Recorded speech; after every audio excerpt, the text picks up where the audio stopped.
What were the biggest concerns you had as far as the way the defense played in that first half? I mean, it was extremely disappointing. We looked like we were on our heels from the beginning of the game all the way until we got to halftime. Give Duke credit because they did some things schematically that I thought gave us issues. But we need to do better. I need to do better. It obviously starts with me. Whatever the product on the field is, it's my responsibility to make sure it looks the way it's supposed to look, and it didn't look like that on Saturday. So, it starts with me. It ends with me. Our kids are tough kids. They continue to battle. They continue to fight. So, we just need to be better. And like I said, it starts with me. Was there anything schematic about those Daniel Jones runs, or was it just a guy making plays and your guys not making plays? It's a combination of both. Always. I think. All the empty that we got in the game, the no back sets that they gave us, kind of vanillas you up defensively, spreads you out. I mean, it was a good plan on their part. It negated our strength, which is our pass rush. It negated our ability to get pressure on the quarterback, spread us out where they had some matchups they liked on the perimeter. And when you spread, get in those no back empty looks, it puts a lot of pressure on the D-line to make sure that we keep our gap integrity. And on two plays, obviously, that didn't happen. That were huge plays in the game.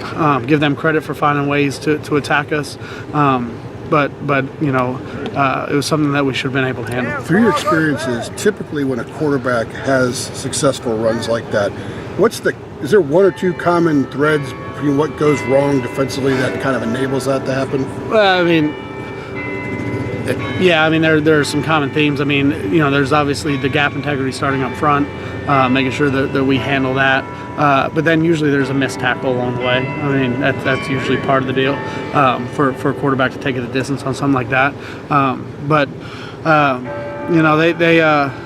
They did a few things that obviously were a little different than what they've done going into it. We didn't handle it and adjust fast enough and well enough. I thought when we came out in the second half, we were much more settled down, but it can't take that long to get what we need to get done.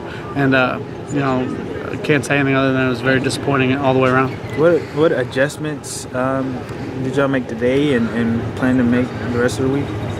Going forward? Mm-hmm. Obviously different game plan, different opponent. So there's some things that we feel like probably could carry over from the Duke game that Western Carolina will see on film. But, really it's a new week in terms of our preparation and our plan and how we feel like Western's going to attack us and how we're going to attack them. So, there will be some carryover, but not much. Western Carolina, I don't really know much about them, but I understand they have a pretty talented quarterback. They do. What is the challenge that they present? He's very athletic. He's their best playmaker. The offense kind of runs through him. They're kind of a modern-day triple option in some respect because they do have the zone read and the pitch off of it. They also have some good gap scheme. They do a nice job. They're what they do offensively gives you challenges. He played the first half last year, and I was impressed with him. He didn't finish the game, but he certainly gave us some fits early, and we'll be ready for it going into this one. At times you all can be dominant. With that second half against Georgia, or the fourth quarter against Georgia Tech, it was a portion in that game, and then the third quarter or fourth quarter against Duke. So what is going right when you all are like that? Well, when things are going well, our guys, they're smart players. They play with confidence. They play hard, and when they feel the momentum going, we've played well. One of our challenges and issues continues to be a lack of depth. We play the same guys for 80 and 90 plays in games, and there's a lot of reasons why that's the case. But when you look at why things aren't always as consistent as you like them to be, I'm sure that's one of the reasons. And I don't say that as an excuse. I say it as a fact. We got to be able to create more depth in our defense, and that means we got to get more young guys playing earlier. We got to get more guys prepared to help us.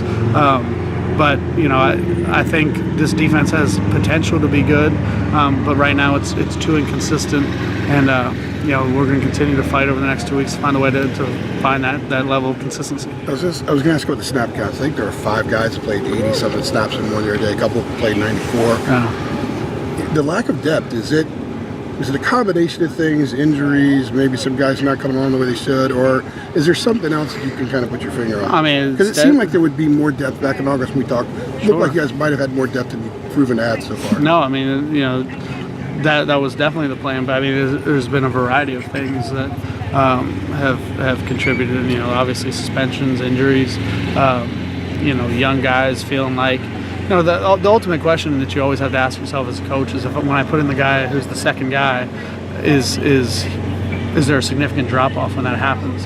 And when you talk about a Miles Dorn and a Cole Holcomb, and those are the guys that play the majority of the reps, right now there is a little bit of a drop off because there is no John Smith right now with us, and Miles Woolfolk was the backup safety to Miles Dorn. So we're not really talking about putting in necessarily the second group guys at this point. There's some of the guys are really young, and you fight that battle as a coach. That not that you don't think they have a ton of ability going forward, because I do, but in a 7-point game against Duke, is now the time to try it?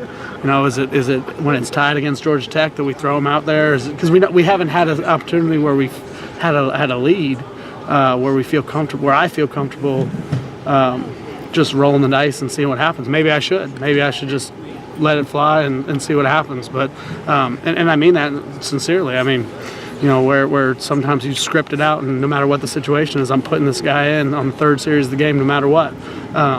We just haven't had that luxury, and our margin for error is so small. You kind of ride your ones for a long time, and so when the question's asked about finishing games, you'd like to have more guys playing, because it certainly would make it a lot easier to finish games. So in that case, is there nothing you can really do about it then? No, I mean, it's certainly continue to develop your young guys. You continue to hope that the freshmen and sophomores that haven't had a lot of playing experience continue to get better every week, which has been the case.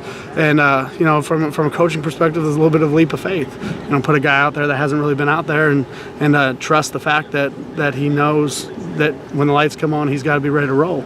And we got 2 weeks. Hopefully this is a game where my plan is that we play some guys in it.